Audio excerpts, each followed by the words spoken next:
난 얼굴이 아이돌이고 먼저 얘 잘생기긴 했잖아. 그래. 아니 솔직히 중이 잘. 그거는 게임이랑. 아 여기 아래쪽이 약간 불량해? 난 위쪽만 봐가지고. 뛰어서. 은서는 아래쪽이 괜찮더라.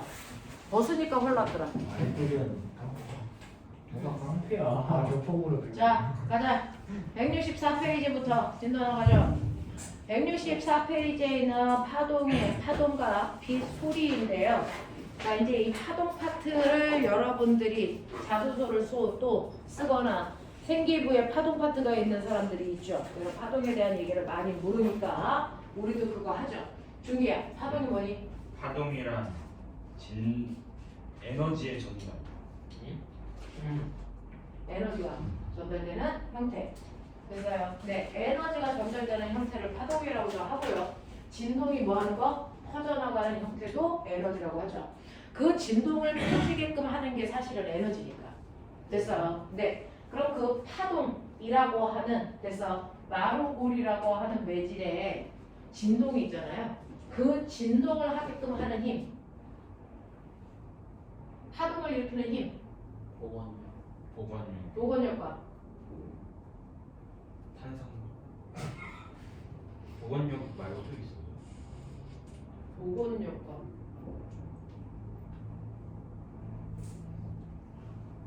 뭐죠? 외력. 괴력 뭐라고? 외력이라고 했어요. 괴력이라고 했어. 반성력. 뭐가? 그래서 네. 그래서 그 매질의 진동을 일으키는 힘이 바로 보건력과 관성력 사이의 관계다라고 하는 것도 기억을 좀 해봐 주시면 되겠죠. 자, 그러면 이런 식으로 해서 여러분들이 알고 있는 것처럼 파동이라고 하는 거 일반적으로 얘기하면 파동은 에너지의 전달 과정이다 라고 하면서 파동은 한 지점에서 생긴 진동이 퍼져 나가는 현상이죠. 퍼져 나가는 현상을 우리가 파동이라고 하는 거고, 이러한 파동에는 뭐가 있다? 종류를 우리가 나눌 수가 있다. 이렇게 되죠. 파동의 종류를 나누는 방법에는 몇 가지가 있습니까? 몇 가지가 있어요? 세 가지 형태로 나누죠. 보편적으로. 그 중에서 파동을 분류할 때 첫 번째 기준은 뭡니까? 매질의 모니, 유무죠.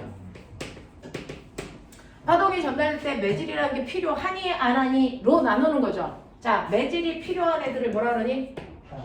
네, 이걸 탄성파라고 하고 매질이 필요 없는 아이를 비탄성파, 요즘은 이름이 바뀌어서 이걸 그냥 전자기파 이렇게 부르기도 해요. 됐어. 매질을 필요로 하는 애들은 탄성파라고 하고요. 매질을 필요로 하지 않는 아이는 비탄성파 또는 전자기파라고 하는데 이유는 전자기파만 비탄성파이기 때문이죠. 자, 그런가 하면 이런 식으로 퍼져나갈 때 매질을 필요로 하는 아이들, 매질을 지나갈 때 매질의 진동 방향과 파동의 진행 방향 사이의 관계로도 나눌 수 있죠. 그래서 파동의 진행 방향과 매질의 진동 방향 사이에 어떤 관계가 있어? 라고 하는 방향 사이의 관계로 우리가 나누는 게 뭐가 있니? 횡파와 종파가 있죠. 그 중에서 횡파라고 하는 건 파동의 진행 방향과 매질의 진동 방향이 뭐하다? 수직하다. 얘는 뭐하다? 나란하다 라고 하는 거죠. 그 중에서 종파에 해당되는 건 뭐 있어요? 소리. 네, 소리라고 하는 음파 있고요. 우리가 들을 수 없는 초음파도 음파니까 그렇겠죠? 또 뭐 있어요? 또 있죠? 피파. 네, 지진파 중에서 피파. 요렇게만 종파다라고 생각하면 이걸 뺀 나머지가 횡파의 형태를 띱니다. 그래서 그 횡파의 형태의 가장 대표적인 게 빛이나 S파나 물결파나 이런 아이들이 여기에 속한다라고 하는 거고, 그 다음에 파동을 분류하는 세 번째 기준은 뭐죠? 평면, 고면. 네, 퍼져나갈 때 모양이죠. 퍼져나갈 때 어떤 모양이야? 라고 하면 원의 모양을 띠고 있으면 구면파라고 하고요. 평행하게 퍼져나가면 평면파라고 하는 거예요. 나중에 가시면 알겠지만 이게 구면파이면 거리의 제곱분의 1로 에너지가 점점 뭐 되는 겁니까? 감소하는 거죠. 그거의 대표적인 게 뭐예요? 빛에너지죠. 그래서 여러분들이 중학교 3학년 가지면 마지막 단원에서 뭐 배워요? 밝기. 됐어? 그게 거리의 제곱에 반비례하게 감소하는 거였죠. 됐어? 구면파이기 때문이에요. 라고 하는 거예요. 자, 그래서 파동은 이런 식으로 나눌 수 있고 이러한 파동의 우리는 구조를 보면 파동에 뭐가 있습니까? 파동에 닥쳐 오요소가 있죠. 그 파동의 오요소를 파동의 구조로 설명을 하는 건데 대표적인 파동의 구조를 설명할 때 우리가 쓰는 거 뭐 있어? 횡파죠. 그래서 횡파의 구조를 가지고 파동의 오요소 설명해요. 자, 그래서 보시면 한 지점에서 생긴 진동이 자 진행하는 방향과 매질이 떨리는 방향이 수직하니까 이런 모습으로 가겠죠. 횡파. 자, 이런 식으로 갈 때 이 파동에서 우리가 알아내야 되는 5가지 요소들이 있죠. 첫 번째 뭐 알아야 된다? 네. 자, 같은 위상이 반복되는 최단 거리라고 표현해야죠. 같은 위상이 반복되는 최단 거리. 알겠습니까? 이걸 우리가 뭐라 그런다? 파장이라고 한다. 그래서 한 파장이라는 건 같은 거리가 반복되는 최단 거리니까 마루에서 마루까지 재든지 골에서 골까지 재든지 또는 여기에서 여기까지 재든지 같은 거리 나오는 거죠. 자, 그런가 하면 두 번째 뭐 있어요? 뭐 있어요? 네, 진폭 있죠? 진폭은 뭐라 그럽니까? 파장은 같은 위상이 반복되는 최단 거리라면 진폭은 뭡니까? 진폭의 정의. 네, 매질의 최대 변동. 알겠습니까? 네, 매질이 움직일 수 있는 최대 거리 진폭 됐습니까? 그래서 이건 최대 변이에요. 얘는 거리예요. 이런 얘기예요. 되겠어? 자, 그 다음에 세 번째 뭐 있어요? 네, 진동수 있고요. 그 다음 뭐 있어요? 주기 있죠? 그 중에서요, 주기라는 건 뭐예요? 1초 한 번 진행하는데 얼마나 걸리고 같은 위상이 반복되는 최단 시간 단어 가리켜 드리고 있잖아요. 같은 위상이 반복되는 최단 시간 이거를 한 주기라고 하는 거고 한 주기는 1회 진동하는데 걸리는 시간인 걸 의미하는 거죠. 됐어? 자, 그런가 하면 1초라는 시간 동안에 몇 번 진동했니? 라고 하면 횟수가 주기의 역수인 거죠. 됐어? 네, 이걸 진동수라고 하는 거고요. 그래서 진동수는 우리가 t분의 1라고 표현하는 거죠. 자, 주기의 단위는 초이니까 진동수의 단위는 초분의 1이죠. 됐어? 근데 단위 이렇게 쓰기 싫어서 우리 뭐 쓴다? 헤르츠, 과학자 이름 쓴 거다. 알겠어? 자, 그 다음에 5번째 뭐 있습니까? 파동 그러면 퍼져나가잖아요. 그러면 얼마나 빨리 퍼져나가? 그게 바로 뭡니까? 속력이죠. 그래서 파동은 이 5개의 구조로 구성되어 있다 생각하시면 되고 속력이라고 하는 건 시간분의 거리인데 여러분들이 보시는 것처럼 시간 여기 있어요. 그 다음에 거리 여기 있잖아요. 그러니까 주기분의 파장하시면 파동의 속력을 구하는 거고 주기분의 1이니까 이걸 F 남다로 바꿔서 쓸 수도 있다. 이렇게 되는 거예요. 그래서 파동의 구조를 설명하는 5가지 요소들이 얘네들이 있더라 라고 하는 거 기억해 두시면 되고요. 그러한 파동은 에너지가 전달되는 형태라고 했잖아요. 그래서 우리가 파동 에너지 어떻게 구하죠? 이는 V만큼 파동 에너지는 이 중에서 뭐가 결정하는 거죠? 진폭 진폭하고요. 진동수 진동수죠. 그래서 파동 에너지는요. 진동수의 제곱에 진폭의 제곱이랑 비례하는 거죠. 이 상수는 매질에 따라서 다르게 들어가는 겁니다. 되겠습니까? 그래서 진폭이 크다, 에너지가 크다는 얘기예요. 진폭이 작다, 에너지가 작다는 얘기예요. 알겠습니까? 이렇게 된다라고 하는 거 구별해 두시면 되고요. 그러면 이런 횡파를 내가 그렸는데 얘가 오른쪽으로 진행할 때 여기에 있는 매질들의 움직임과 왼쪽으로 움직일 때 매질들의 움직임의 변화 예측할 수 있어야죠. 잠시 후에 오른쪽으로 여기에 있는 매질이 뭐 하냐면 내려간대요. 그러면 이 파동은 오른쪽으로 가고 있니? 왼쪽으로 가고 있니? 어느 쪽? 왼쪽으로 가고 있죠. 얘가 잠시 후에 왼쪽으로 이렇게 갔을 때 이 모습 그대로 그리시면 이렇게 가는 거잖아요. 알아? 이상한 거. 이렇게 가는 거잖아요. 그랬을 때 여기에 같은 위치에 있는 매질이 여기다가 이 모습으로 내려오는 거죠. 그럼 왼쪽에 가야 되는 거죠. 그래서 파동이 어느 쪽으로 진행하는지는 매질의 높낮이의 변화로 예측하시면 되는 거예요. 알겠습니까? 만약에 파동이 여기에 있는 이 매질이 내려가는 게 아니고 올라가요 라고 하면 이 파동은 이렇게 갔어야죠. 알겠어? 그래서 진행 방향을 알 수 있습니까? 알 수 있습니다. 매질의 위아래 진동을 모습을 가지고 이런 식으로 할 수 있다라고 하는 거 기억해 두시면 되고, 그러면 이건 횡파 구조예요. 횡파 구조가 아니고 우리 소리 같은 애들은 종파 구조가 되고 있잖아요. 횡파를 만들려면 여러분들이 용수처럼 위아래로 흔들면 되는데 종파를 만들려면 앞뒤로 흔들어요. 앞뒤로 흔들면 종파의 모습이 어떻게 나오니? 라고 하면 네, 이런 식으로 돼서 밀과 소로 반복되어 있는 거죠. 이런 식으로 되는 거죠. 자, 그래서 넓게 퍼져 있는 부분을 소라고 하고 빽빽한 부분을 밀이라고 한다. 그래서 밀과 소가 반복되는 구조라서 소밀파 이렇게도 표현합니다. 종파를. 자, 그런데 이런 식으로 종파의 형태로 나타나 있을 때는 우리가 여기 있는 오요소를 판단하기가 불편해. 그래서 소리가 종파인데 여러분들 교과서 가서 다시 보세요. 소리의 구조를 설명할 때 얘를 뭘로 바꿔서? 횡파로 바꿔서 설명했습니다. 알겠어요? 자, 이걸 횡파로 바꿔서 설명을 했다 했으니까 나도 한번 횡파로 그려볼게. 이렇게 그리면 될 거 아니니? 그러면 여기에서 밀 어디니? 밀이 있는 위치가 어디예요? 기억이에요? 니은이에요? 디귿이에요? 리을이에요? 어디예요? 니은이. 그러니까 물어보는 거죠. 기억. 밀의 위치는 어디에다 표현해요? 우리 종파로는 파동의 구조를 정확하게 분석할 수 없어서 횡파로 바꿔서 그리거든요. 그래서 여러분들 중학교 이거 파동을 몇 학년 때 배웠는지 모르겠지만 소리를 다 횡파 모습으로 바꿔서 그렸어요. 자, 그랬을 때 생각을 좀 해보시면요. 그래서 횡파는 Y축으로 움직이는 거고 종파는 어느 축으로 움직여요? X축으로 움직이는 거니까 그 X축의 움직임을 그대로 뭘로 바꾸면 돼? Y축의 움직임을 그대로 바꿔놓으면 되거든요. 그래서 그랬을 때 원래 용수철은 이렇게 균일하게 있다가 됐죠? 진동이 생기니까 이 아이가 이쪽으로 몰려온 거죠. 어디요? 여기 있던 애가 일로 온 거죠. 플러스 X축 방향. 그리고 여기 있던 애가 일로 온 거죠. 마이너스 X축 방향. 맞아요. 여기도 똑같잖아요. 이쪽도 플러스 X축 방향으로 밀려온 거고 이쪽도 마이너스 X축 방향으로 밀려왔으니까 이걸 그대로 바꾸자. 이걸 뭘로? 플러스 Y축 방향과 마이너스 Y축 방향. 맞아요. 똑같이요. 플러스 Y축 방향과 마이너스 Y축 방향으로 바꿔놓을 건데 그러면 무슨 말이에요? 여러분들이 알고 있는 밀이라는 건 플러스 Y축에서 마이너스 Y축으로 바뀌는 됐어. 교점인 거죠. 바뀌는 지점이죠. 그럼 플러스 Y축에서 마이너스 Y축으로 바뀌는 지점이 어딥니까? 여기죠. X절편.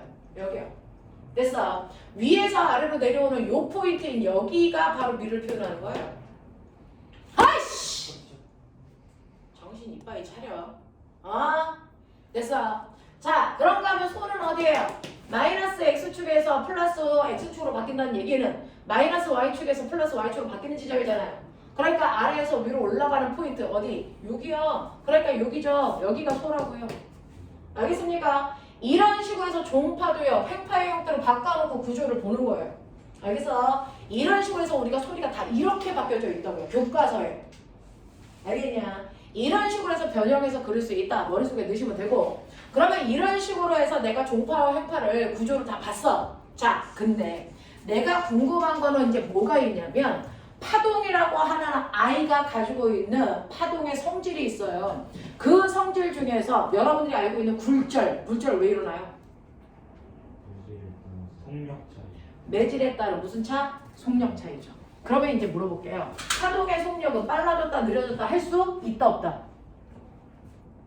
파동은 속력이 빨라지고 느려지고 할 수 있어 없어? 있어요. 뭐에 따라서? 매질에 따라서. 그래서 파동의 속력을 결정하는 게 뭐다? 매질이다. 그래서 파동이 가지고 있는 5번째 속력이라고 하는 건 그래서 매질에 의해서 결정되는 거다라고 하는 거죠. 그래서 파동의 속력을 결정하는 건 매질이에요. 근데 우리 속력 어떻게 구해요? 보이는 F 남다 이렇게 구하죠. 그래서 이제 가끔가다 시험에 나오는 게 이런 거예요. 태양에서 빛을 쏴요. 우리 눈에 보이는 게 뭡니까? 빨주노초 파남보 가시광선이에요. 됐어. 그 중에서 빨간색의 에너지가 크니 아니면 파란색의 에너지가 크니? 파란색. 왜 크니? 진동수가 크니까. 됐어. 진동수가 크니까 에너지가 큰 거예요. 무슨 말인지 알겠어요? 자, 그래서 파란색 쪽으로 갈수록 진동수가 크다. 그래서 에너지가 크다. 그래서 얘 진동수를 얼마로 할까요? 얘 진동수 100이라면 얘 10이고 얘 1이라고 치자. 이 진동수다. 그래서 얘네들의 진동수가 이거다. 그러면 이렇게 진동수가 다른 아이들 태양에서 뿜어져 내보낸다 동시에 그러면 지구에 누가 먼저 닿을까? 누가 먼저 닿니? 다 똑같죠. 그래서 네, 왜? 매질이 다 똑같으니까 진공이니까. 알겠습니까? 이렇게 파동의 속력은 우리가 진동수와 파장의 길이로 계산할 수 있지만 이 속력을 결정하는 인자는 뭐다? 매질밖에 없다. 됐어? 근데 진동수가 다른데 어떻게 속력이 같아요? 그건 진동수에 따라 뭐가 다르기 때문이다? 파장이 다르기 때문이다. 알겠어? 그러니까 진동수가 1이 빨간색의 파장이 100이라면 얘 얼마입니까? 10이고 얘 얼마예요? 1이에요. 됐어? 그래서 속력이 어떻다? 같다. 알겠습니까? 이렇게 되는 거라고요. 그래서 파동의 속력은 매질만이 결정할 수 있다. 진동수가 크다고 해서 속력이 빠른 건 아니다. 왜? 진동수와 파장은 반비례하니까. 알겠습니까? 이렇게 된다는 거 기억해 두시면 그렇다면 그 중에서 저 탄성파의 대표적인 소리의 속력을 결정하는 매질의 인자들 뭐 있을까? 라고 하는 거죠. 소리의 속력을 결정하는 거 뭐 있어요? 그 고체 기. 그렇죠. 매질의 첫 번째 상태가 중요해요. 어차피 얘는 매질 반드시 필요한 물질이니까 그 안에 있는 입자들이 진동을 건네주거든요. 그러니까 입자가 얼마나 빽빽하느냐에 따라서 잘 전달된다고요. 그러니까 가장 입자가 빽빽하게 있는 고체일 때가 액체, 기체일 때보다 전달되는 속도가 빠르고 매질이 없는 진공 속에서는 절대로 전달될 수 없다.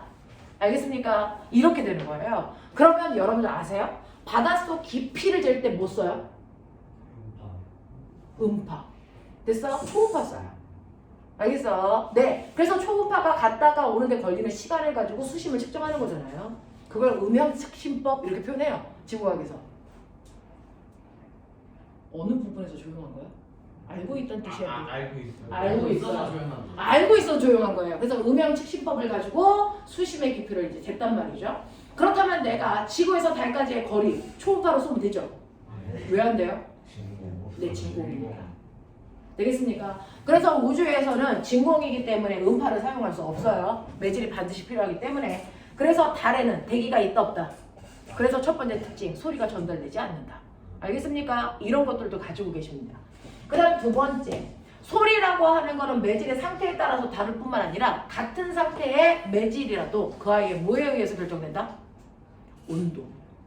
됐어. 같은 공기라도 온도가 다르면 전달되는 속도가 다르다. 기억하십니까? 네. 어떤 온도에서 더 빨리 전달됩니까? 높은 네. 온도가 높은, 됐어. 고온의 기체일 때가 저온의 기체일 때보다 소리가 전달되는 속도가 훨씬 빠르기 때문에 우리가 가지고 있는 속담. 반말은 지가 해줍니다. 반말은 쥐가 듣고 낱말은 새가 듣는 이유가 뭡니까? 유인으로. 네. 그게 아니죠. 반드시 파동이 뭐합니까? 속력이 다르면 꺾이죠. 속력이 느린 매질 쪽으로 빠른 매질 쪽으로. 느린 매질 쪽. 느린 매질 쪽으로 꺾이는 거예요. 그러니까 우리가 밤에 이렇게 얘기를 해서 소리가 원래 이렇게 가야 되는데 그래서 이거보다 아래쪽으로 소리가 휜다는 얘기죠. 그래서 그 얘기는 아래쪽의 온도가 밤이 되면 훨씬 더 뭐하다는 거예요? 차다는 얘기죠. 낮에는요 소리가 어떻게 됩니까? 위로 휘죠. 그 이유는 낮에 찬 공기가 위쪽에 있기 때문이죠. 지구 복사 에너지 때문에. 되겠습니까? 이런 것들을 표현해 주는 겁니다. 그래서 이런 식으로 낱말은 새가 듣고 반말은 쥐가 들어요 라고 하는 온도에 따른 속력의 변화 어떻게 계산하죠? V는 소리의 속력. 이사 졸면 죽는다. 소리의 속력 구하는 식. 소리의 속력. 네. 공기 중에서의 소리의 속력을 구하는 식이 있었어요. T는 들어가면 나중에 들어가. 나중에 들어가네. 너네들끼리 합의 봐서 공식을 만드는 거야 지금? V는 F가 안 들어가. 아니 F라운드. F가 왜 들어가지? 생각은 속으로 하는 거 아니야? 네. 331 더하기 그거. 나도 말고는 해 좀. 더하기 그 T 0.9T 아닌가? 0.9T 아니에요? 0.6T였나? 0.9라는 숫자는 어디서 나온 거니? 0.6T죠. 그 중에서 우리 상원 몇 도 집어넣어요? 15도 집어넣어보세요. 얼마 나옵니까? 그게 음속이에요. 되겠습니까? 이런 식으로 되어 있다 라고 하는 거 기억해 두시면 되고, 그래서 소리라고 하는 아이는요 물질의 상태에 따라서 그 다음에 여러분들이 알고 있는 것처럼 온도에 따라 다르고요, 기체인 매질보다 고체인 매질에서 전달되는 속도가 빠르기 때문에 너네 중학교 교과서에 뭐 나왔어요? 기차가 와요. 산으로 막혀서 기차가 오는지 안 보여요. 그래서 기차가 철로를 밟고 올 때 나는 소리를 들으려고 어떤 애는 똑바로 서 있고 어떤 애는 철로에 귀대고 있죠. 누가 먼저 들어요? 철로에 먼저 들어요. 알겠습니까? 네, 이런 것들도 교과서에 있는 내용이네요. 자, 그래서 소리라고 하는 아이는 이런 것들의 영향을 받는 아이구나. 이것 때문에 속력이 바뀌는 거구나. 그럼 소리 말고 두 번째로 뭐 알아요? 물결. 파도요. 파도는 어느 매질을 지나올 때 더 빨라요?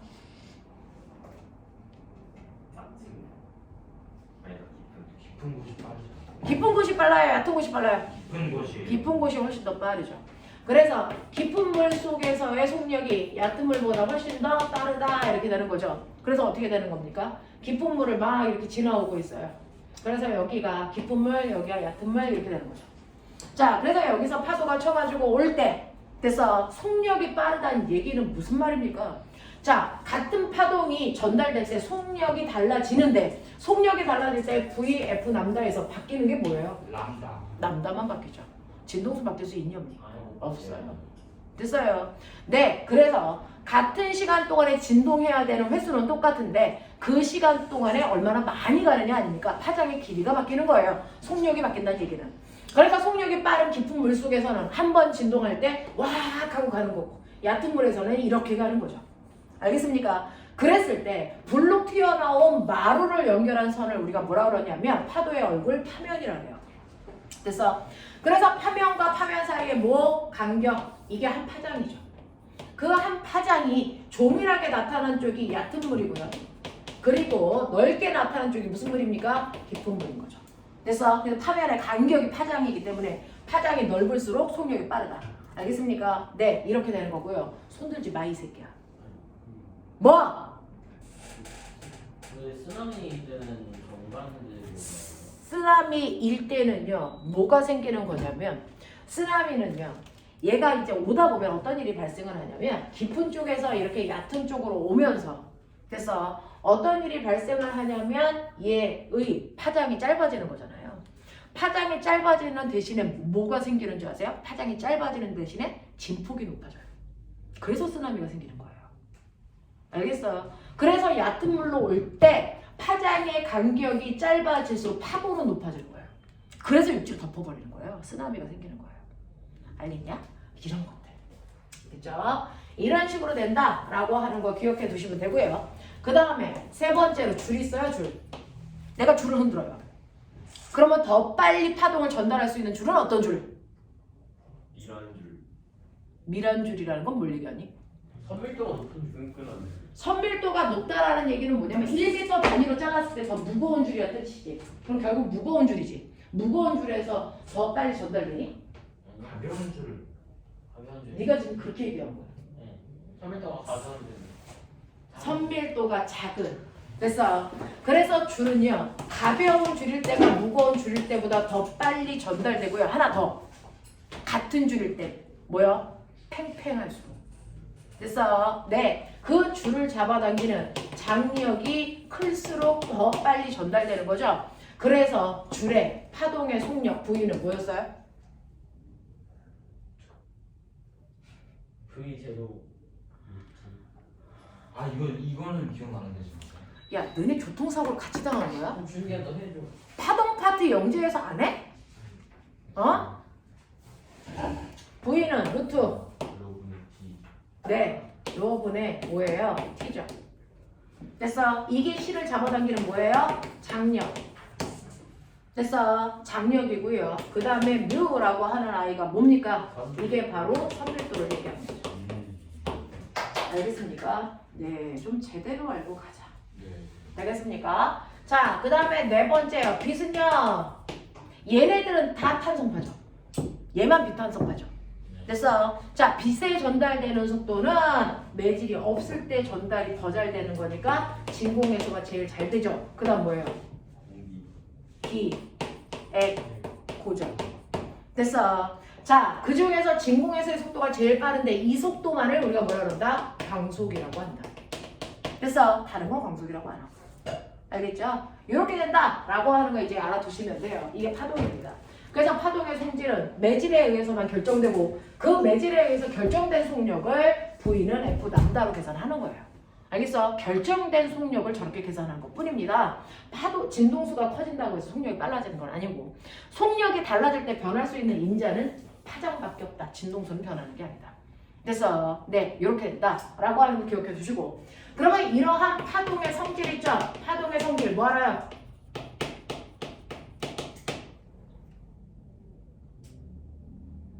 반사. 너네가 이렇게 수업을 열심히 듣는 게 아니잖아. 제대로 얘기 안 해? 머릿속에서 있는 거 끄집어내라 그러지 내가 새로 가르치는 거야? 반사. 파동의 성질에는요 뭐가 있습니까? 찍찍, 반사, 굴절, 회절 이 중에서 물질을 갖지 못하고 그래서 파동만이 가지고 있는 고유한 성질 회절. 그래서 회절이 일어나는 걸 통해서 빛이 뭐다? 파동이다 라고 하는 걸 증명했지. 누가? 0. 0의 간섭시간. 알겠습니까? 이렇게 하는 거죠. 어? 뭐라고? 뭐라 그랬어? 나 못 알아듣었어. 어? 아, 모든 발견은 다 아인슈타인 혼자 했어야 되는데 안타깝다. 여기 했어. 자, 그래서요. 뭐? 파동이라고 하는 건요. 아니 빛이라는 건 빛은 입자니 파동이니 라고 하는 논란이 엄청 많았던 거 알죠? 그 중에서 우리가 뉴턴은 뭐라 그랬어요? 빛은? 입자라고 그랬어요. 입자다라고 했다가 됐어. 입자 아니야 파동이야 누가 그랬어? 0이 증명한 거고요. 그랬다가 다시 입자인 걸? 그게 아인슈타인이죠. 네. 알겠어. 네. 그래놓고 나니까 아인슈타인이 파동이 이미 증명됐는데 입자여야 되네. 그러니까 빛은 뭐야? 두 가지 성질 다 가지고 있네. 이중성. 됐어. 이렇게 얘기가 된 거예요. 자, 그러면 이러한 파동에는 직진, 반사, 굴절 이런 거 있는데요. 자, 파동 중에서 대표적으로 빛이 직진하고 있다는 대표적인 예 들어봐. 증거. 그림자 생기는 현상. 됐어. 이게 우주에서 뭘로 나타나니? 변식. 월식일식. 그렇죠. 그러니까 빛이 직진하고 있다는 걸 알려주는 게 바로 식현상이라고요. 식현상. 알겠습니까? 그러니까 너네들은 식현상에 대해서 공부를 하셔야 되겠죠? 일식, 월식, 그중 부분 일식과 계기 일식이 일어나는 위치 정확하게. 알겠어? 어디니? 반그림자, 문그림자. 그러니까 틀리지 개새끼야. 아 그렇네. 뭐좀 아니다. 야, 반대로 하고 나서 생각하면 돼? 자, 그래서 식현상에는 두 가지가 있죠. 일식과 뭐가 있다? 월식이 있다. 이때 일식이 일어나는 천체 순서. 지구 태양 지구. 태양 달 지구. 태양 지구다. 태양 달 지구. 해달지. 이거 달의 위상 뭐? 4. 됐어? 음력 얼마? 0일이 있어? 0일이 있어? 음력은 날짜 아니야? 날짜 중에 0일이 있어? 노벨상을 타고야 말겠구나 너네가. 1일에서 2일. 됐죠? 음력 1일이죠? 됐어? 네. 그 다음에요. 월식이 일어나는 위치. 네. 해지달이죠? 조용히 알아. 아니 이거 달의 위상 15에서 망 며칠? 15일 이렇게 되는 거죠. 네. 자, 그랬을 때 우리는요 여기서 이렇게 태양이 와요. 태양빛이 이렇게 온다고요. 태양빛이 이렇게 오고 여기에 달이 있고 지구가 있는데 그래서 이러한 달이 햇빛을 정통으로 이렇게 가려요. 자, 가렸을 때 여기를 뭐라 그래요? 동그림자 이래요. 됐어. 그 다음에 여기에서 크로스가 돼요. 자, 크로스가 이렇게 됐을 때 빠져나온 이 부분이 뭐예요? 앙그림자죠. 왜? 이상한 거 얘기해봐. 나 그림 잘 그려. 너무 잘 그려. 그래. 감탄했어요. 그래서요. 여러분들이 보시는 일식은요. 그날 낮은 나라에서 나타나겠죠. 네. 그러면 낮은 모든 나라에서 나타난다 안 나타난다? 안 나타나. 안 나타난다. 이유가 뭐다? 좁아서. 달의 그림자가 작기 때문이에요. 맞아요. 됐어. 자, 그랬을 때 여기에서 일식 중에서요. 객이 일식이 일어나는 위치와 부분 일식이 일어나는 위치를 찾아라라고 하죠. 그럼 여기가 부분 일식, 여기가 객이 일식 이렇게 하면 되는 거죠. 네. 내가 아까 틀렸는데 내가 맞는데. 맞아? 맞나? 오늘 월식 틀려. 아 그렇네. 아, 또 잘못 생각했어. 제발. 아, 모르면 틀렸네. 너도 저번에 틀렸어. 저걸 어떻게 틀려? 신랑 반땡이 같은 새끼들이 진짜 이씨. 이렇게 되는 거죠. 그 다음에 여기에서 달이 이렇게 돌다가 일로 와요. 일로 오는 거죠. 그래서 달이 이렇게 옵니다. 달이 이렇게 왔을 때 여러분들이 보시는 뭐? 이거요. 이렇게 오는 거죠. 이렇게 오는 거죠. 그랬을 때 여기 뭐라고요? 원. 알겠냐? 여기서 크로스 되는 거죠. 이렇게 됐을 때 여기가 뭡니까? 뭐? 여기가 달이죠. 안 이상해. 야, 네가 제일 이상해. 그래요. 자, 그랬을 때요. 여러분들이 알고 있는 객이 월식 어디에서 일어나요? 본그림자. 본그림자에 달이 들어가 있을 때가 객이 월식이고요. 그 다음에 부분 월식은 본그림자에 여기에 있을 때가 부분 월식이죠. 아니에요. 아닌 거죠. 본그림자 밟고 있는 부분만 안 보이는 거죠. 맞아요? 네. 되겠어요? 그러면 월식은 밤이 모든 나라에서 볼 수 있다. 맞아, 틀려? 맞아요. 이건 맞죠.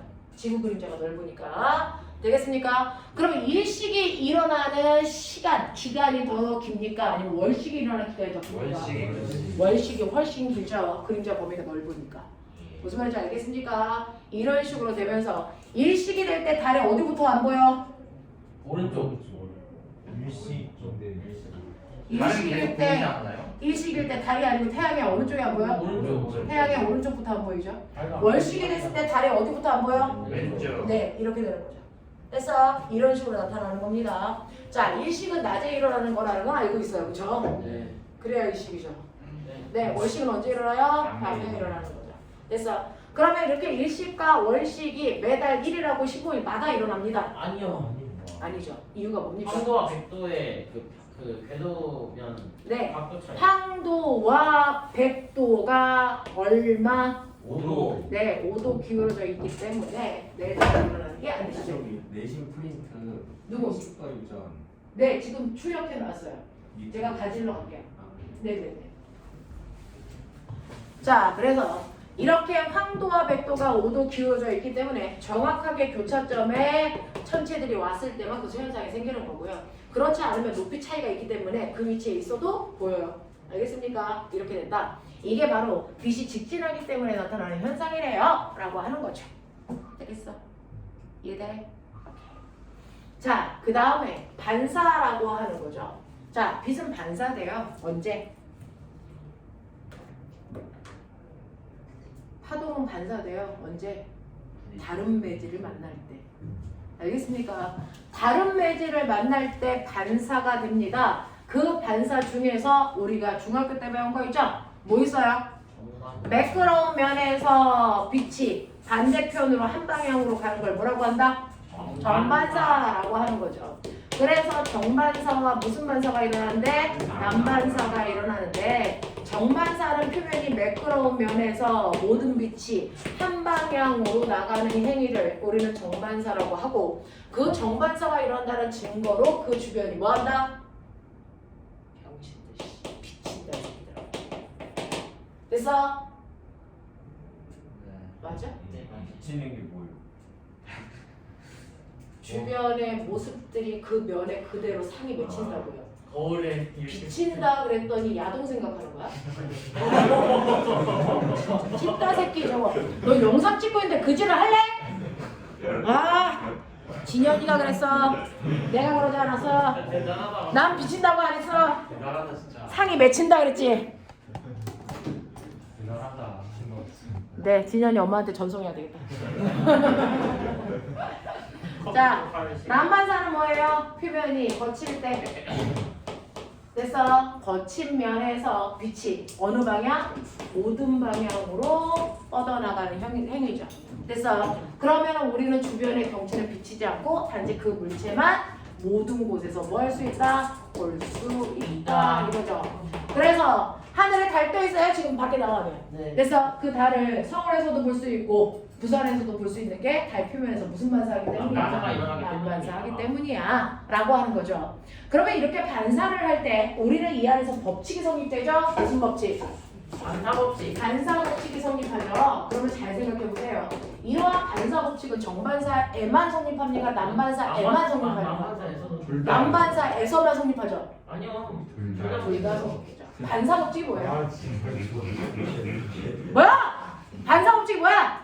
입사각과 반사각의 같다는 네, 겁니다. 입사각의 크기와 반사각의 크기는 언제나 같아야 된다 이 얘기죠. 됐어요. 그러니까 이게 입사각이죠. 이게 60도. 네, 아니요. 입사각 반사각 어떻게 구해요? 그 입사 방선과 법선에 네, 빛이 들어가는 면에 90도의 수직한 법적으로 각도를 재는 선을 그려요. 이게 법선이에요. 그래서 이 법선으로부터 입사광선까지의 각도를 재면 입사각이고 법선으로부터 반사광선까지 각도를 댄 걸 반사각이라고 합니다. 이게 언제나 같아야 됩니다. 이렇게 얘기하는 거죠. 그래서 이걸 반사법칙이라고 한다. 이 반사법칙을 언제나 성립하는데 문제는 반사될 때 파동의 오요소 중에 변하는 게 있고 변하지 않는 게 있죠. 그래서 일반적이면 반사에서 변하는 건 뭡니까?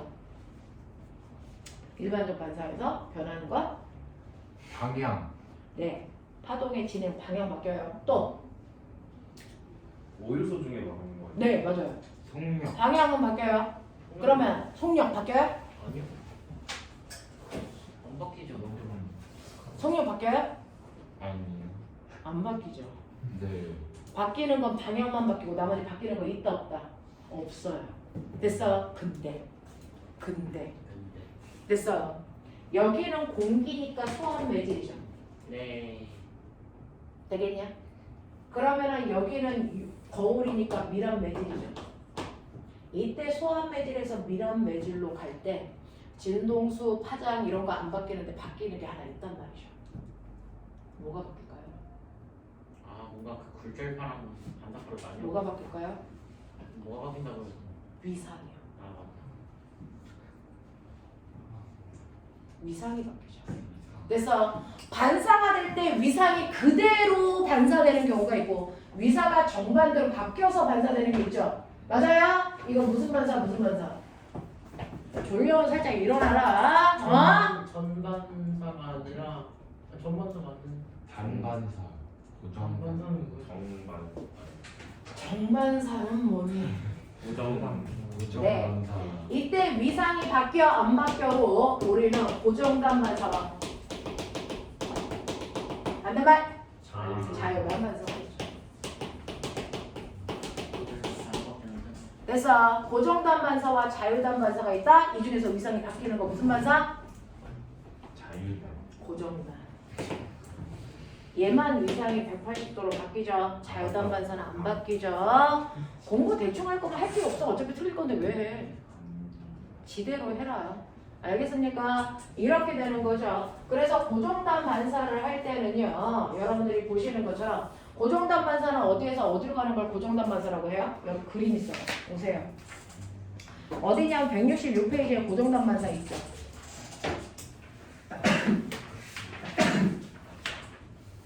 고정단 반사는요. 그래서 네 가서 고정된다라는 뜻이고 가다가 자유로워진다 이런 뜻이에요.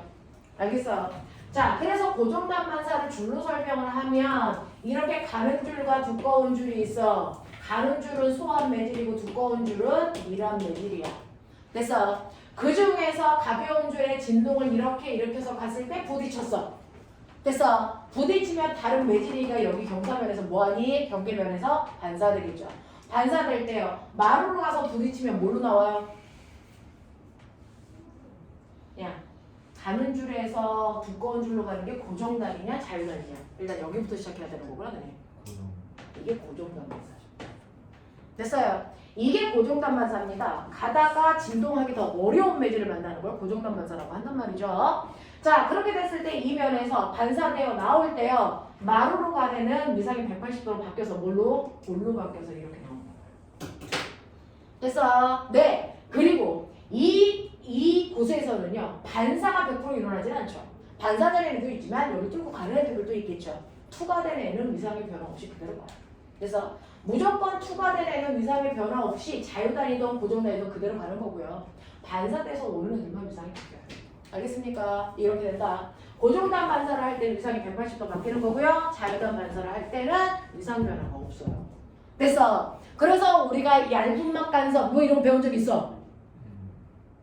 맞아. 네. 그래서 어떤 매질이냐에 따라서 위상이 그대로 올 거냐 아니면 위상이 반대로 바뀌어 올 거냐에 따라서 그래서 간섭되는 위치 계산하는 방법이 달랐어.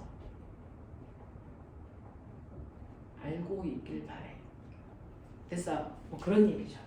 되겠어. 자, 그래서 이렇게 반사는 이런 것들이 있고요. 우리 주변에서 느낄 수 있는 반사. 음향 특징 그 자체도 반사예요. 소리 반사. 맞아요? 또 뭐도 그래요? 메아리.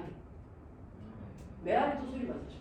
됐어. 그래서 우리가 메아리를 통해서 뭘 계산할 수 있어요? 이 산에서 저 산까지 뭐 할 수 있니? 범위 될 때 쓰는 거잖아. 음향 측정. 알겠습니까? 이런 것들, 반사를 이용해서 이런 것들을 사용할 수도 있고요. 반사를 이용한 대표적인 거 뭐 있다? 거울. 와, 쟤 빠지겠다. 자, 거울 있죠? 손 한번 움직여 봅시다. 거울 있죠? 우리 드디어 면접에서 너네 생기부에 늘 써져 있더라. 거리에 따른 거울에서의 상의 변화를 잘 설명할 수 있습니다. 그거 하죠? 또 틀렸는. 뭐? 깜짝. 개름의 새끼 돈 주고 배워가지고 왜 틀려? 생기부에 더럽게 많이 써져 있더라. 그거 한번 해보죠. 그래서 거울에서 상 생기는 거, 거울의 종류. 어머 거울 별로. 어머 거울, 걸러 거울, 평면 거울. 평면 거울. 평면 거울에서는 좌우만 바뀌고요. 그래서 거리, 상의 크기 변화가 없어요. 됐죠? 네. 그리고 나의 전신을 비출 때 필요한 거울의 네. 크기는 절반이면 되는 거고요. 맞죠? 네. 그리고요. 오목 거울, 볼록 거울에서 가운데가 오목해, 오목 거울이고요. 가운데가 영우 배처럼 볼록해, 볼록 거울이죠. 됐어요? 네. 그 중에서 오목 거울과 볼록 거울에서 빛의 됐어? 경로가 달라져요. 오목 거울에서 빛이 뭐 한다? 모인다. 네. 자, 그래서 빛을 모으는 성질을 가지고 있는 게 오목 거울이면 렌즈에서는 누구죠? 볼록 렌즈죠. 그래서 오목 거울과 볼록 렌즈에서의 상의 생기능이 똑같아요. 알겠어? 빛을 모으는 성질을 가지고 있으니까. 그러면 볼록 거울은요. 빛을 뭐한다? 퍼뜨린다. 빛을 퍼뜨리는 건 볼록 거울 말고 뭐도 있어요? 오목 렌즈도 있죠. 그래서 상이 생기는 원리가 똑같아요. 알겠습니까? 네. 그래서 네, 여러분들이 보시는 것처럼 볼록 거울에서 상이 어떻게 생기는지를 외우시면 그게 오목 렌즈에서 상이 생기는 원리랑 똑같죠. 알겠어? 이렇게 되는 거죠. 볼록 거울에서 상은 어떻게 생겨요? 볼록 거울에서의 상은요. 초점보다 가까이 있을 때 어떤 상? 초점보다 멀리 있을 때 어떤 상? 뭐라고 중얼거려 똑바로 얘기해! 전보다 축소된 전기버섯. 네. 됐어. 네. 라고 하면서 꼬맹아 너네 알죠? 실상이 있고 뭐가 있다? 허상이 있다. 됐어. 네. 빛이 실제 빛이 모여서 생긴 상. 됐어. 실상이고요. 빛의 연장선에서 생긴 상이 허상입니다. 둘 다 보여요. 알겠습니까? 근데 아세요? 실상은 항상 뭐다? 돌입니다. 허상은 뭐다? 정리됐습니다. 맞냐? 정신 안 차리냐? 자, 그 중에서 볼록 거울에서는 언제나 뭐만 생긴다? 허상만 생기니까 당연히 뭐다? 정립이다. 알겠어? 정립 허상이 생긴다? 이 얘기는 누구한테도 일맥상통하다? 내가 지금 볼록 거울 설명하지만 누구한테도 그렇다? 오목 렌즈도 그런 거예요. 됐어. 언제나 정립에 허상이 생깁니다. 근데 볼록 거울에서는 그러면 실제보다 커 작아? 항상 작아. 그래서 볼록 거울에서는 이 아이가 초점보다 멀리 있던 가까이 있던 항상 축소된 뭐만 생긴다? 정립 허상만 생긴다. 알겠어? 그러면 이 원리를 이용해서 얘는 어디에 쓰인다? 네, 방법용 거울, 코너 반사경. 아파트에서 코너진 곳에서 자동차 나올 때 보는 거. 그 다음에 또 아빠 자동차에 어딨어? 사이드미러, 측면경. 거기다가 그걸 쓰는 이유가 뭐니? 상이 축소되기 때문에 넓은 시야를 확보할 수 있다라는 거죠. 원인과 결과를 얘기하셔야죠. 알겠어요? 이런 식으로 된다라고 하는 거죠. 그걸 그려보자고요. 저 새끼 눈 좀 뜨게. 네가 가지고 있는 책 있지? 167 이거죠. 자, 그러면서요. 나요. 너네 렌즈 방정식 알죠? 렌즈 방정식 불러봐.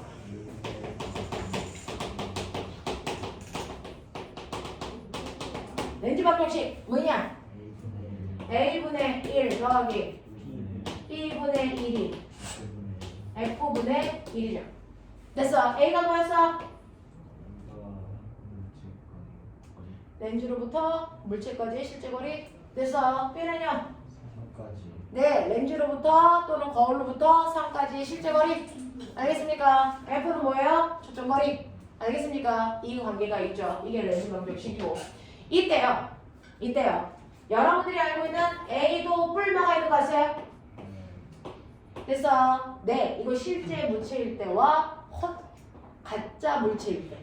그래서 우리가 알고 있는 망원경 같은 것들이 가짜 물체를 가지고 상을 맺히는 거잖아요. 네, 그래서 이게 실제 물체냐 가짜 물체냐 이건 거고요. B도요, 뿔마가 있죠? 뭐예요? 네, 플러스면 실상이에요. 마이너스면 허상이에요. 이렇게 하는 거죠. F는요? 실초점, 허초점 알아요? 알아요? 네, 근데 여러분들 구명경이라고 하는 건 사실은 원의 일부를 잘라서 만든 거잖아요. 그렇죠? 원의 일부를 잘라서 만든 게 구명경이에요. 그래서 구명경은 원의 일부입니다. 그 중에서 보시면 얘가 무슨 거울? 볼록 거울이야. 됐어. 그러면은 이 볼록 거울은 어디 있어요? 볼록 거울의 초점 어디 있어요? 여기 초점은 어디예요? 원의 중심의 절반 되는 거리가 초점 아니에요? 맞아요. 그러니까 초점이 여기 있는데 거울은 우리가 앞에서 이렇게 보는 거잖아요. 그러면 얘는 실제 우리 앞에 초점이 있니 없니? 없어요. 그러니까 얘는 허초점이에요. 무슨 말인지 알겠어? 자, 그 다음에 오목 거울은 이렇게 생긴 거니까 우리가 여기 있는 거잖아요. 됐어? 네. 근데 구의 중심 여기 있으니까 이거의 절반이 실제 초점인 거죠. 그러니까 오목 거울은 실초점이에요. 알겠어? 이렇게 하시면 돼요. 그래서 볼록 거울의 초점은 허초점이고요. 그래서 얘는 볼록 거울.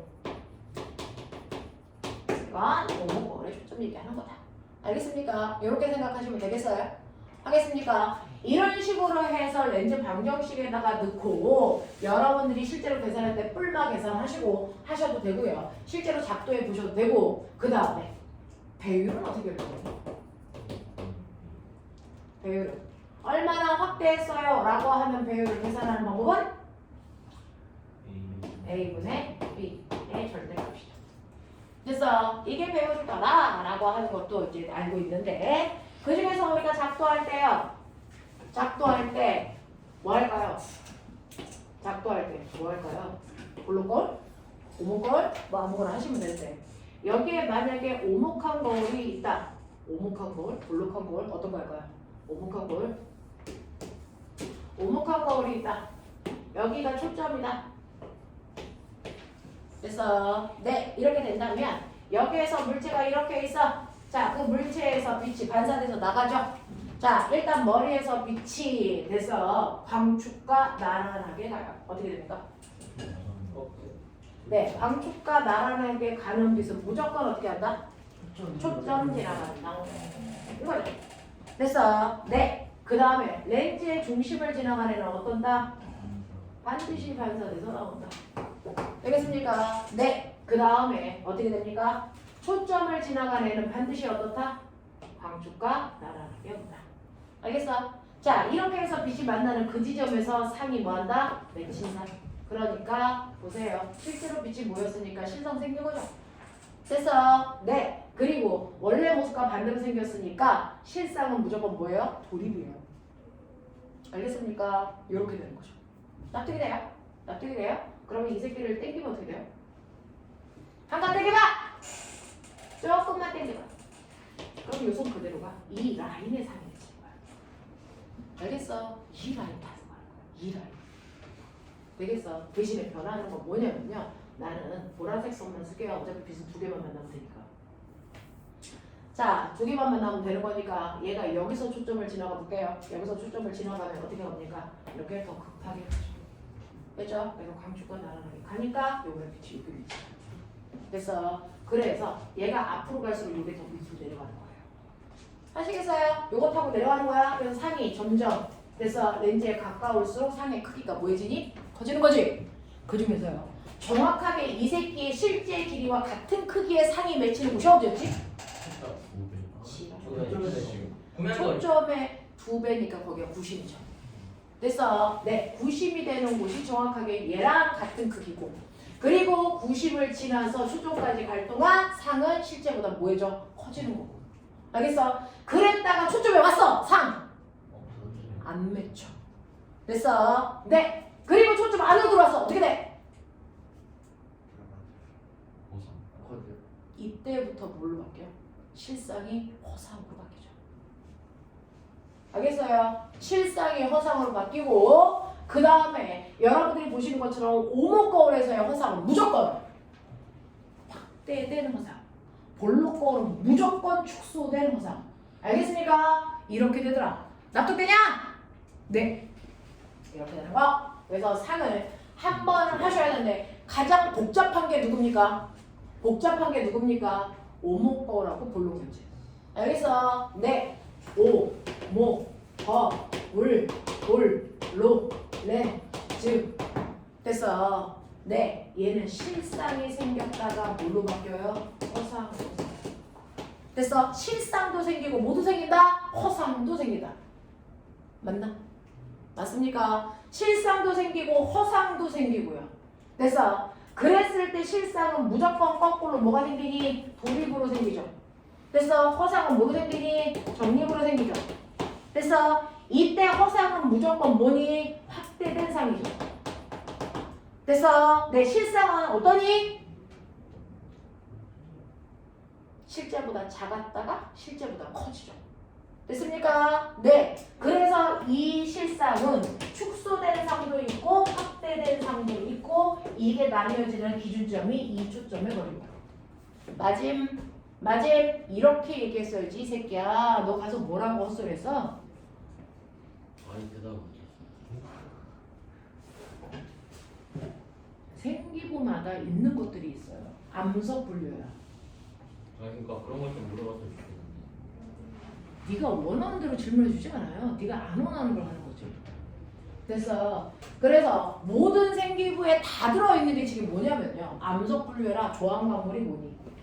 그래서 다 들어있고요. 그 다음에 대부분의 학교에 들어있는 게 저거예요. 렌즈에서 상이 맺히는 걸 잘 설명할 수 있대. 그것도 열나 잘한데. 근데 저지랄 준대 없으면 안 물어볼 수도 있어요. 그렇잖아요. 이제 어떻게 됐었냐면 선생님이 면접을 앞에서 하는 게 불리하고 뒤에서 하는 게 유리하다고 안 했잖아요. 면접은 앞에서 하던 뒤에서 하던 그래서 상관은 없는데, 앞에서는 준비할 시간은 짧은데 대신에 생기부 안에서 물어봐요. 근데 뒤로 갈수록 이제 그 분기점을 지나왔는데 뒤로 갈수록 생기부에 없는 내용이 있는 거예요. 그래서 저번 주 저저번 주에 말부터 생기부에 어떤 내용들을 물어보기 시작해가지고 이제는 생기부 밖에 있는 것도 정리해가야 돼요. 이제 선생님들도 물어보고 다 물어봤거든요. 그러니까 자기가 생각나는 거 아무거나 물어보거든요. 그래서 어떤 애는 자기 생기부에 천체 파트 중학교 3학년 내용이 들어갈 리가 없거든요. 근데 연주 시차가 보니 막 있다 있고 물어봤어요. 그래서 생기부에 없는 것들도 이제 털 때가 됐다. 그래서 그거 아직 면접 안 본 사람들은요. 그걸 뺀 나머지들도 공부해야 되니까 빠른 속도로 기말고사 기간까지 과학 문제 안 풀래. 그러지 말고 빨리 푸시고요. 그 다음에 여러분들 시간 되는 대로 중학교 내용 전체적으로 다 풀어가지고 오시고요. 나중에 이 부분 준비하는데 그것만 물어봤어요. 자기소개서네요. 됐죠? 이렇게 한다. 그래서 오목걸과 볼록렌즈에서 상 기억하시고요. 자, 얘네들은 빛을 다 뭐하는 성질이다? 모으는 성질이 있는 아이들이 상이 복잡하게 생겨요. 자, 빛을 퍼뜨리는 성질을 가지고 있는 아이들이 상이 단순하죠.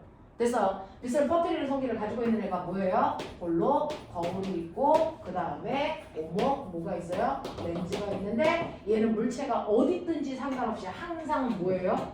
뭐예요? 축소된 허상이 그래서 정리로 생기죠. 알겠어? 어디 있든 상관없어요. 그러니까 얘는 잘 물어볼 이유가 없어요. 근데 물어보면 이거죠. 복잡하니까 이걸 설명할 수 있어야 돼요.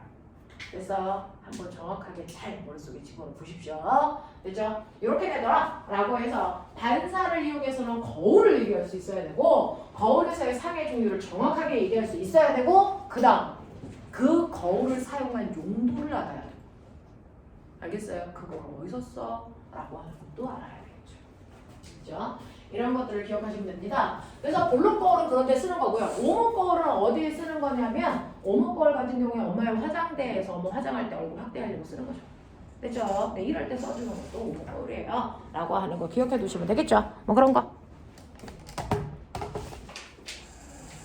너네 밥숟가락 오목 거울이죠?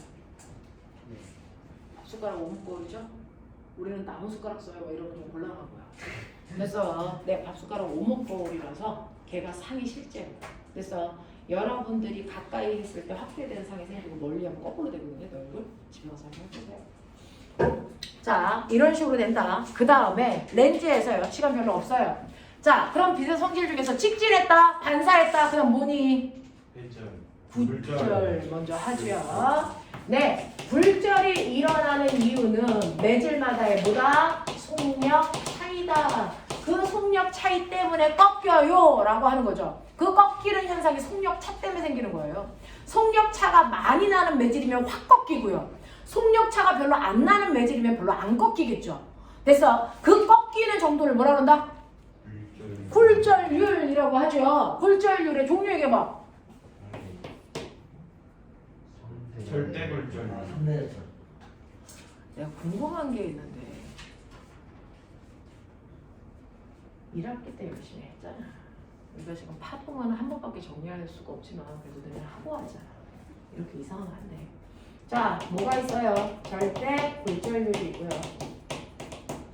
그 다음에 상대 굴절률이 있어. 속도 차이가 얼마나 나니? 그것 때문에 얼마나 꺾이니? 라고 하는 꺾임의 정도를 얘기하는 건데 그 중에서요. 여기에 보시는 것처럼 여기가 공기야, 여기가 물이야. 그래서 빛을 쐈는데 공기라는 건 빛에 전달되는 속도가 빠른 매질이야. 빠른 매질을 유식한 말로 무슨 매질이라고 그러니? 소한 매질이야. 이렇게 표현해요.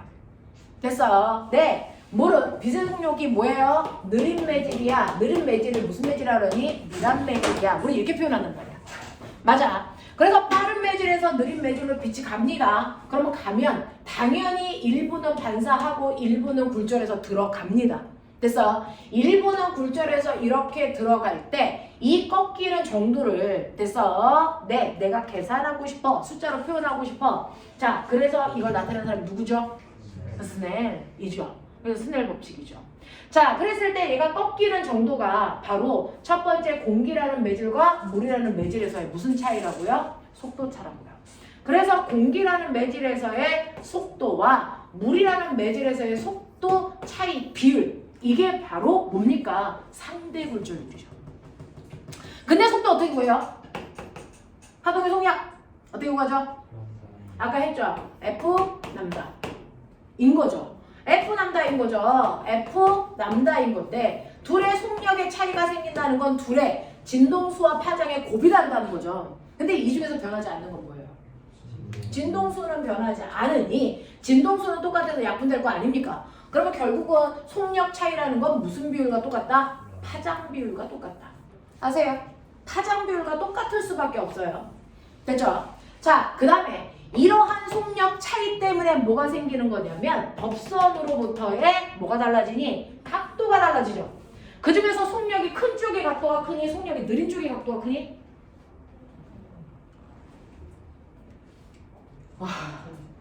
속력이 큰 쪽이 각도가 크잖아. 그래서 각도가 곧 속력이라며. 네. 됐어? 네. 그래서 보시면 원래 직진했어야 되는데 얘가 이쪽으로 안쪽으로 들어갔잖아요. 각도가 줄었잖아요. 그러니까 이때 생기는 이 각도가 바로 속력의 크기를 얘기하는 거 아닙니까? 그러니까 이때 각도의 차이가 바로 속력의 비율이구나. 근데 얘네들은 다 값으로 나오는데 얘는 도로 나오니까 곤란하잖아. 그러니까 이것도 값으로 바뀌기 위해서 우리가 뭘로 바꿔준 거야? 사인 값 치환했을 것 뿐이야. 근데 그런 알겠습니다. 의미에서 탄젠트 해도 되는 거예요? 탄젠트로 해도 되는 거냐고요? 그러면은 그거는 45도에서 1 나오는데요? 아니 그러니까 왜 사인 90도까지 표현을 못 하잖아. 계산을 사이 나오나?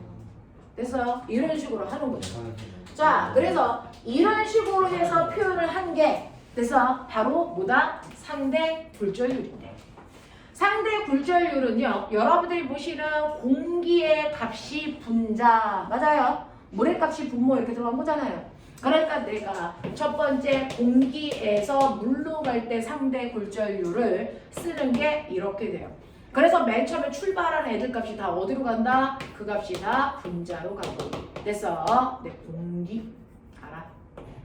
그리고 내가 도착한 곳이 분모값으로 가주는 거죠. 이런 식으로 써주는 거죠. 됐어? 이게 바로 상대 굴절율을 쓰는 방법이에요. 그래서 속력도 파장도 그리고 각도값도 다 출발한 쪽이 위로 올라가면 되고 도착한 쪽이 밑으로 내려가면 되는 건데 유일하게 순서가 바뀌는 아이가 있죠? 뭐요? 분모 분자값이 바뀌는 게 뭐다? 절대 굴절율이야. 알겠어요? 이렇게 쓰는 거였죠? 자, 그래서 상대 굴절율 이렇게 계산하시는 거다라고 하는 거 기억해 두시고 정신 안 차리냐? 됐어? 그러면 상대 굴절율은 이건데 절대 굴절율은 뭐야? 두 매질 사이의 속력 차이에 의해서 꺾이는 정도를 나타내는 게 상대 굴절율이야. 맞아? 절대 굴절율이 뭐냐? 그렇죠. 진공에서의 빛의 속력과 비교한 굴절율이죠. 됐어? 그래서 모든 매질에서 자 굴절하는 정도를 볼 건데 다 진공 속에서 A라는 매질로 갈 때 그래서 꺾이는 정도를 A 매질의 절대 굴절율이라고 한다. 알겠습니까? 이렇게 표현하는 거 알겠죠? 그 중에서 굴절율이 크네. 무슨 말이야? 어떤 애는요 A라는 아이의 굴절율은 2래요. 어떤 애 B라는 아이의 굴절율은 3이래요. 얘가 더 굴절율이 크네. 네. 굴절율이 크다는 게 무슨 말이야? 의미에서. 많이 그게 무슨 말이냐고! 매질의 속력이 더 느리다. 알겠어? 굴절율이 클수록 속력이 뭐하다? 느리다라는 걸 표현하는 거다. 알겠냐? 네! 라고 하는 의미를 분석해야지 값이 얼마지가 왜 중요하냐. 알겠어요? 이런 것들 표현하는 거예요. 자, 그래서 그런 것들 나타낸다 라고 하는 거 아시고 잠깐만 끌었다 갈 테니까 눈에서 피 좀 닦고